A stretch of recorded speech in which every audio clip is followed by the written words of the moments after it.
Thank you. Good afternoon. The topic of my talk is the implementation of an heterogeneous system with GPU, CPU, and FPGA to perform the real-time reconstruction of physics meaningful events, in this case, a ring in a Cherenkov detector. Nowadays, most machines, from laptops to tablets to smartphones, have heterogeneous architectures with multi-core processor, GPU, other processor, all possibly integrated in a multiprocessor system on chip, and more heterogeneity is expected in the near future. Using specialized computing units for different kind of tasks is a solution required for a growing number of applications, including services under real-time performance constraints, such as vision-based system, mobile devices, augmented reality environments, and so on. About the graphics processing units, their massive parallel architecture was originally used for 3D game rendering, but since 2017, with the introduction of high-level programming languages like CUDA and OpenCL, life for programmers has become much easier. Now these devices are largely deployed in general purpose applications, and GPUs make available to the user thousands of cores to process parallel workloads efficiently. So, and they show a faster evolution with respect to traditional CPUs. The purpose of our research project is the integration of GPUs in the data acquisition system and low-level trigger of high-energy physics experiment. And so it is possible to exploit the computer power at this level to provide for building of more refined physics-related trigger primitives and improving in this way trigger conditions and data handling. But the low-level trigger system are environments with stringent real-time constraints, and so two questions arise. Are GPUs fast enough to take trigger decisions at high event rate, and is the latency along the whole data path from the detectors to the GPU to the trigger stable enough for usage in synchronous trigger system? To address the data transport problem, this is a standard system. The data coming from the network, from the detectors, are received in a network interface card. The data are copied in the main memory of the host, and before this data can be processed in the GPU, they must be moved in the global memory of the device. These multiple copies increase the total latency. Well, actually, we have also a double copy here in the main memory, switching from the kernel space to the user space. And all these data are passing through the PCI Express bus that can be a bottleneck with respect to the host and GPU memory bandwidth. Besides, we have to take in account the latency fluctuations due to the operating system that is busy in other tasks. To minimize the latency in the data transport, at the INFN Roma Ape Lab has been developed the so-called NANET board. This is an FPGA-based PCI Express network interface card with real-time data transport architecture.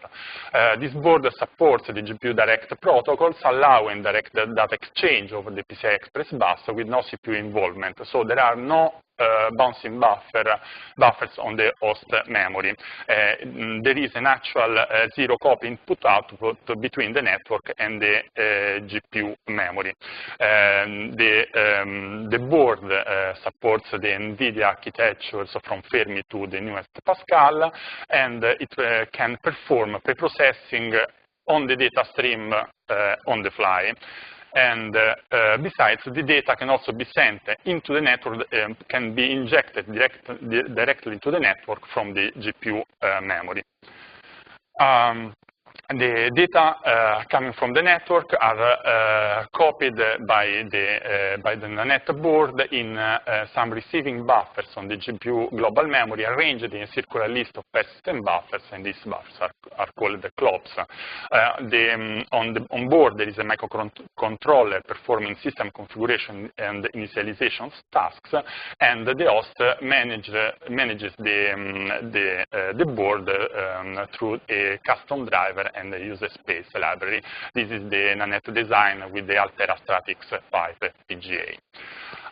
The objectives of the NANET project are bridging the front-end electronics and the software trigger computing nodes, supporting multiple link and multiple network protocols with a low and stable communication latency and a high bandwidth. The NANET provides the on-the-fly processing on data streams from the detectors and optimizes also the data transfers with the GPU accelerators. This is the current and future platforms. The NANET 10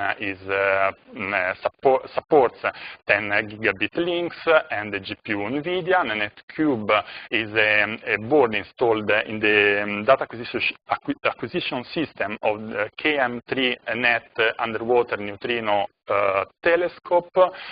It provides a custom link with deterministic latency, and NANET 40, it is a system on chip with 40 gigabit links, and the FPGA it is reconfigurable exploiting OpenCL functions.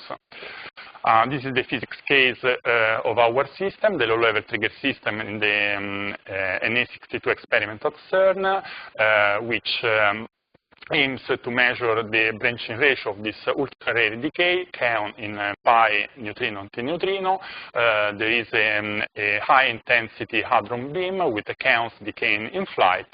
The level 0 trigger of the system, of the experiment, is a synchronous level which has to reduce rate from 10 MHz to 1 MHz with a maximum latency of 1 millisecond. We focused on the reconstruction of the ring in the Cherenkov detector. This is the reach, which must identify pions and muons in the momentum range from 15 to 35 GeV with an inefficiency of less 1%. The data, the Cherenkov light is reflected back by a mirror onto two spots, each equipped with 1,000 of photomultipliers. Data coming from the photomultipliers are collected by a total of 4 readout boards, the TEL62, and the data are sent through 8 1 gigabit links from the TEL62s directly to the NANET 10 board, which provides the copy of the data in the GPU memory. When the data are processed, the results are sent back always through NANET 10 to the standard level 0 trigger processor of the experiment, and to the higher level triggers to save computing time to the farm. Data coming from the TEL62 boards are compressed to save bandwidth, and each physics event is split between all the 4 boards. So before performing the calculation, we need a merging stage to reconstruct the event. This is the NANET 10 installed in the NA62 site, based, as I said before, on Altera Stratix 5 FPGA with the PCI Express Gen 2 bus. It supports 4 10 gigabit links, the GPU direct memory access capability. It offloads completely the management of the UDP protocol. In this way, the CPU is not involved in any way. and it provides the real-time stream processing directly on the FPGA. So the decompression of the data and the merging of events is performed on the board on fly. And the data are arranged for optimal GPU memory access for the data alignment. And then the results can be directly sent from the GPU memory into the network. This is the NANET architecture. The modular design makes easy to modify, add modules to adapt to the requirements of the application-specific requirements of the four modules. Probably the most important is the input-output interface, which offers support to multiple physical link technologies, offloads the network protocols, and process the data streams. The data stream. In our case, this is the decompression stage, and this is the merging stage according to the timestamps of the events.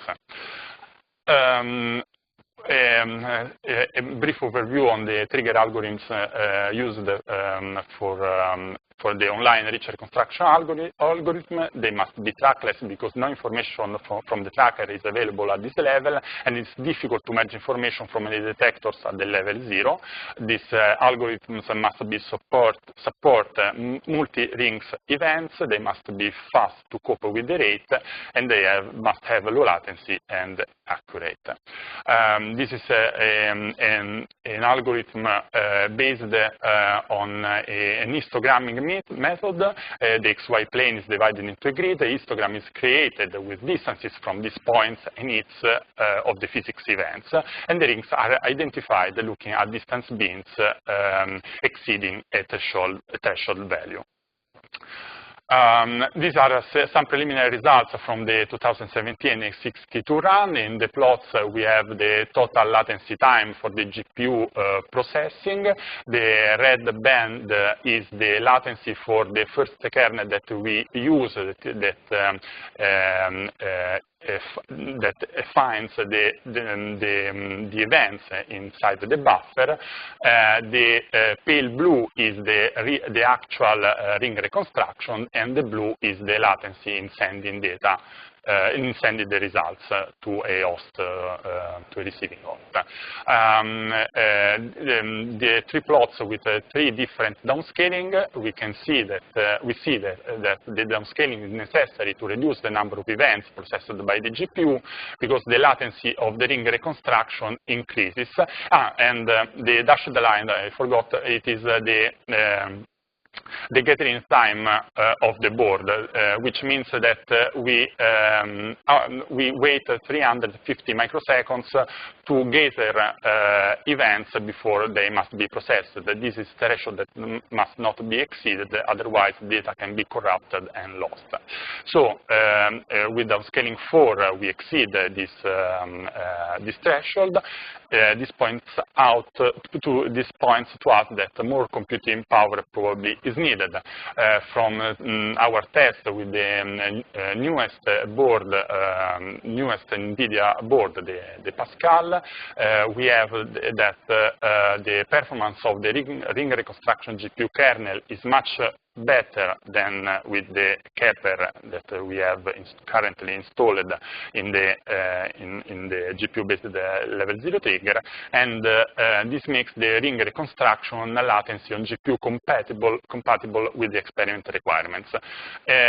We plan to install the GPU new GPU next week.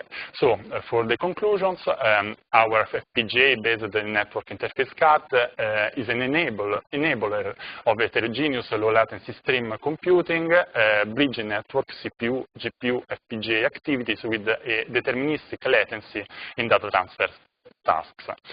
In this way, it is possible to exploit the increasing performances of GPUs, also in environments with real-time requirements.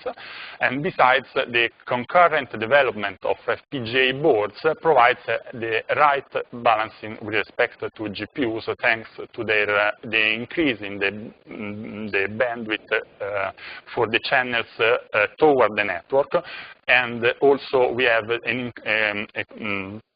an increase in the FPGA computing power and the development of easier programming models. Now it is possible to target the FPGA directly with OpenCL and C code. And future activities, the upgrade of the GPU in the NA62 site, and we have to improve anyway the performance of the ring reconstruction algorithms on the GPU, and the further development for the design are the 40 gigabit links that will be ready at the end of this year, and the use of reconfigurable FPGA with the OpenCL kernel function and multi-core ARM cores inside the FPGA and the support for links at 800 gigabit.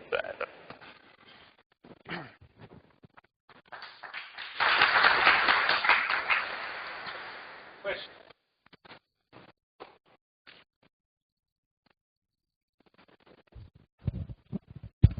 How many GPUs can be managed at the same time? I mean, you use one, but yes. how many? In general?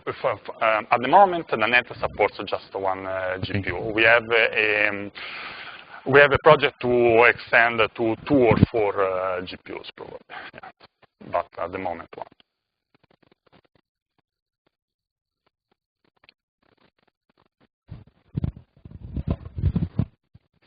In the attempt to have a deterministic latency, was at any point the indeterminism of the Linux kernel a problem?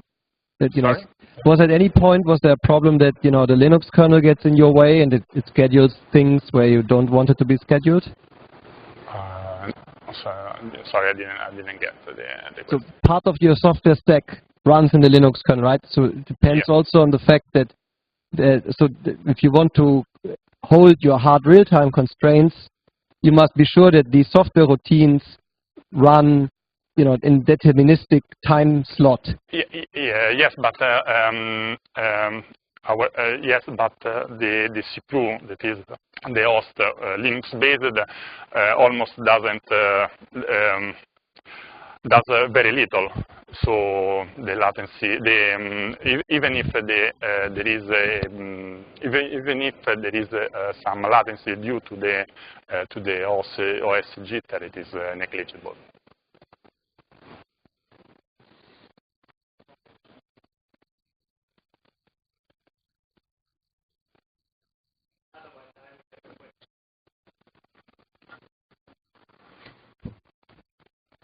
Let me turn Jakob's question in a slightly polemic way. So, why do you need the PC?